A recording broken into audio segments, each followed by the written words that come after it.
Welcome to the Tonight Show. Thank you so much for being here. I appreciate this. I actually got to meet you once. Do you remember this? Yeah, it's not my usual meeting with someone where they come up to me and they say, hey, listen, you're going to be sitting next to a close friend of mine. I'm going to send you shots of tequila. I want you to drink them and see what he thinks about you. Yeah. Yeah, I thought that would be funny. Because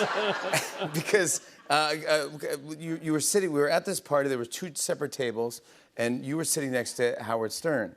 And Howard Stern, you're his doctor, and you guys know each other, and so I thought it'd be funny if I kept sending you tequila shots. And Howard was just gonna watch you just down tequila. I was sending you water. Yes, it was water. It was water.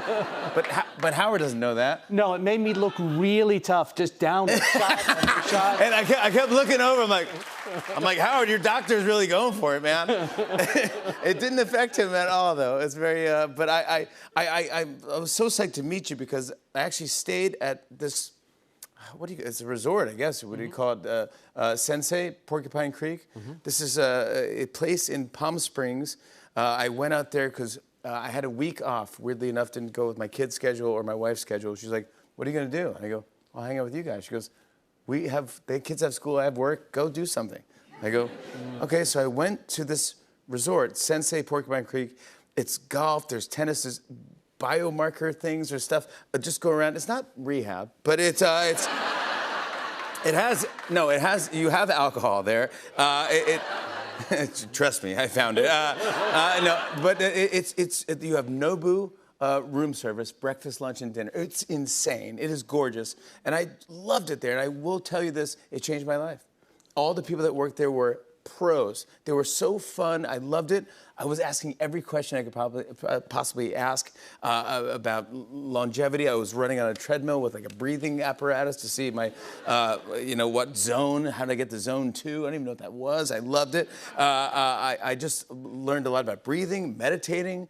It was just so well done. I want to say thank you for that. Well, thank you. I mean, first of all, I'm proud you did it. And it's amazing to take a positive step in your own health. And that itself deserves applause. Oh, thank you. I changed everything. Your book was on the end table in all the rooms, a short guide. Subtle marketing. Yeah, a short guide to a long life. And I'm giving this to a bunch of my friends. It's tiny little chapters about things you can do to be happier and live a longer life. And one thing I took from this that I do to this day is I check my blood pressure every morning and I write it down.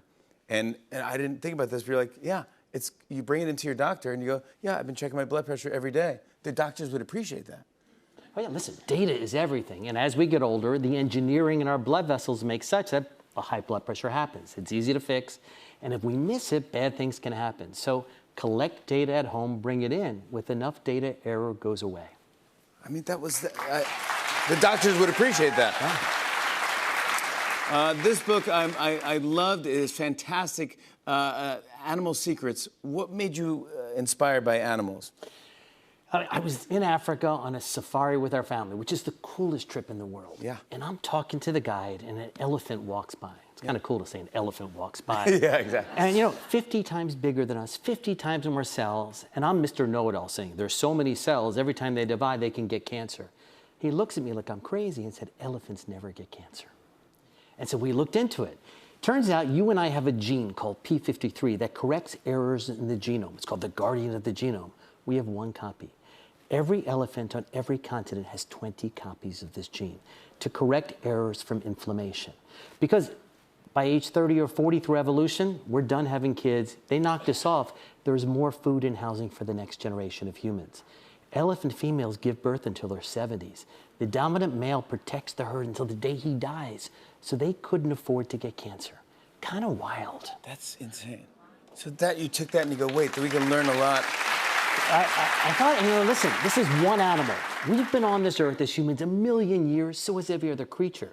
What can we learn from experts in these other animals? I started to talk to them, learning from the ants. That queen ant lives till 41 years old. The worker ants, 6 months. Same genetics. What's the difference in the lifestyle? Yeah. That giraffe has a blood pressure 300 over 200, yet no heart disease. Why? And going through, creature by creature, really taught me a lot about human health. Yeah, there's a chapter on pigeons, and I'm from New York City, so I know my pigeons, you know. They know me. They're like, hey, Jimmy, how you doing? Good to see you guys. You shouldn't smoke, you know. But pigeons do what they want in New York. But I was fascinated how smart, how intelligent pigeons are.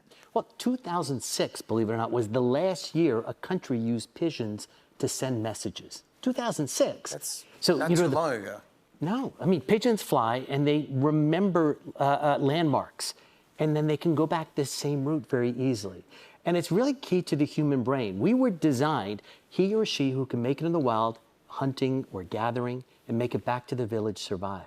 So physical activity, together with pattern recognition, it works just like that pigeon does. So wear your watch, on the other hand, while you do things. Rearrange the furniture in your bedroom. Drive a different way to work every day, and that will actually help slow cognitive decline of the brain. See, exactly. Oh, you feel it. This is what I'm talking about. These are the things that I'm like, oh my gosh. One of the great things that I'm very happy you talk about is having a pet, and how that helps you and helps you live longer. Why is that? It is amazing. I mean, there's real data that having a pet, you can even borrow your friend's pet if you don't have one yourself. Okay. But you keep a more regular lifestyle. You don't stay out late at night. And companionship. In today's world, where we're all on a computer, we have social media, you've got a friend who is always there. When you look in the eye, oxytocin goes up in your body. That love hormone goes up. When that love hormone goes up, blood pressure goes down, and your body works better. So having somebody to bond with, this pet, you know, it's changed my life, and I know it's changed yours. Yeah, what is it? What's the name of your dog? Georgie. Georgie is your dog? My dog is Gary. You actually dedicated the book to Georgie. Do you mind maybe reading the dedication to Georgie? Oh, I'd be privileged. I got to put Georgie's these on. watching tonight. All right, to my dear Georgie, you are a better person than I, even though you are a dog. Without your companionship, kisses, and desire to play, this book would have been completed many months sooner. But time with you was, and always is, worth it.